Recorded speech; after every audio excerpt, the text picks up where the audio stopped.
مع بعض ان شاء الله، ونتفرج كده على بازارنا الجميل. واهلا بكل سكان حدائق العاصمه. منورنا الاستاذ احمد، الراعي الرسمي لتصوير الاحداث الجميله. عليكم السلام ورحمه الله وبركاته. ازيك يا حبيبي؟ اهلا وسهلا. ده البازار الاول لحدائق العاصمه. مع بعض تعبنا إن شاء كتير الله. والله عشان البازار ده يطلع، بقالنا مثلا مرتين، والحمد لله ربنا اذن بكده بجهود سكان المدينه. المعرض للايادي المنتجه، الناس اللي بتعمل شغل هاند ميد بنفسها وبتعمل شغل في البيت، سواء كان شغل ديكوريشن او تفريزات عشان البيت او اسماك ورنجه وحاجات من دي. في الاول نحب نشكر الاستاذ احمد العربي، طبعا باشمهندس احمد العربي، الراجل الخلوق اللي بجد حقيقي بيساعد وبيلبي طلبات الناس وبيعمل على مصلحه الجميع. ده حقيقي ومجهوده واضح قوي في وسطنا في بامانه. ايوه والله فعلا دي حقيقه. احنا بنشكرك جدا جدا جدا، مش رياء ولا نفاق. احنا شايفين ده كلنا بيتهيألي بعينينا فعلا في الشوارع وفي الارصفه وفي الاماكن اللي احنا فيها وفي العماير وفي المشاكل اللي بتتحل، وسرعه في الانجاز في حلول المشاكل. ربنا يخلي حضرتك وان شاء الله تدوم معانا. والاهم من ده كله ان هو دايما متواجد تحسيه معانا في وسط سكان المدينه. الفريق المساعد ليه برضه بامانه. والله فعلا جميع افراد الجهاز بتاعنا اللي دايما واقفين معانا ودايما بيساندونا في كل شيء، ونورونا وشرفونا وجم عملوا معانا الافتتاح البازار. فعلا والله بنحس احيانا ان هم سكان من سكان المدينه، والله زي باشمهندس حشاد، باشمهندس اسامه، الناس كلها معانا كتير والله. امانه والله فعلا. الراجل المتعاون الاستاذ سامح، ربنا يبارك له، مدير التنميه. هنبدا نشوف البراندات الجميله بقى اللي معانا. نبدا باليمين ان شاء الله. عندنا هنا براند اتفرج كده. عندنا اكل بيتي، عندنا اكل بيتي وعندنا مجهز وعندنا سمنه بلدي وخضار جاهز وعسل وطحينه وما شاء الله. عندنا شويه مكسرات تحفه قوي.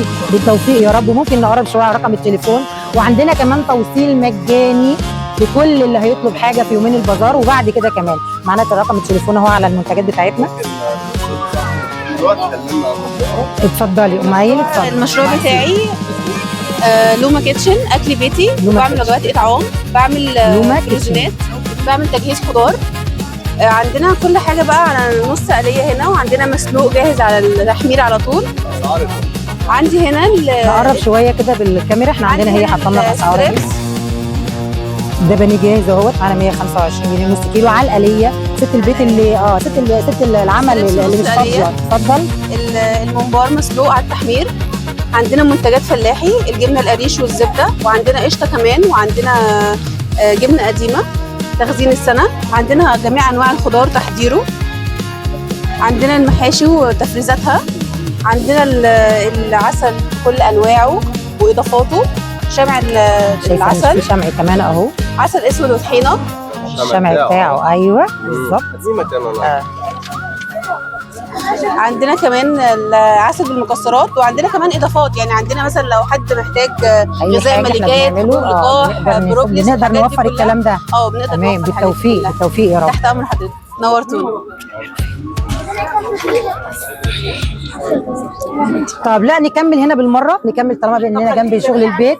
نتفضل كده نبص كده، احنا نشوف كده مدام معانا ملكه السعاده، اسماك السعاده ودكان السعاده. جدا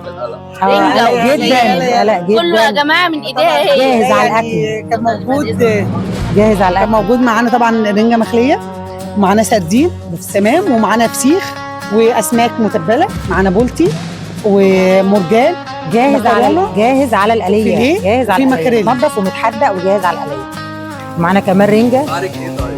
رنجه الطبق ده رنجه مخليه وفيها البطروخ بتاعها ب 80 جنيه الطبق. البطروخ مرمل البطروخ ناعم. البطروخ مرمل خلص. مش لاقيين خلص. ما صدقوا. معانا رنجه ثانيه طبعا سليمه بحالها بالكيلو. طبق السمك ده طبق كيلو، سمكتين ب 120، 4 سمكات 110. المرجان الكيلو ب 120 جنيه، طبق نص كيلو وجمالي. ده نص كيلو ب 60. مكرونه 140 بدل 150. ما شاء الله. فيليه طبق نص كيلو متبل على الآلية، الطبق ب 100. ده الفيليه عامل 200 جنيه، الطبق بنص ب 100 جنيه، جاهز ومتبل على الآلية. ما شاء الله عليكم. معانا مكاريل الكيلو ب 150 بس متشال في الثلاجه عشان خاطر الخبز. مش عايزين نطلع الحاجه بس اللي مش متنضفه في الثلاجه زمان. دكان السعاده ميرو 010 96 89 2464. يلا بالتوفيق يا مدام ميرو يا رب. حبيبتي تسلمي حنون. دايما منورانا منوره ببازارات ان شاء الله. عماره 17 خلف الجهاز القديم. بتاع توصيل ومطاح برضه طبعا طول الاسبوع. اسماك برضه تسويه موجود، مشوي مقلي كله موجود. تسلمي ميرسي.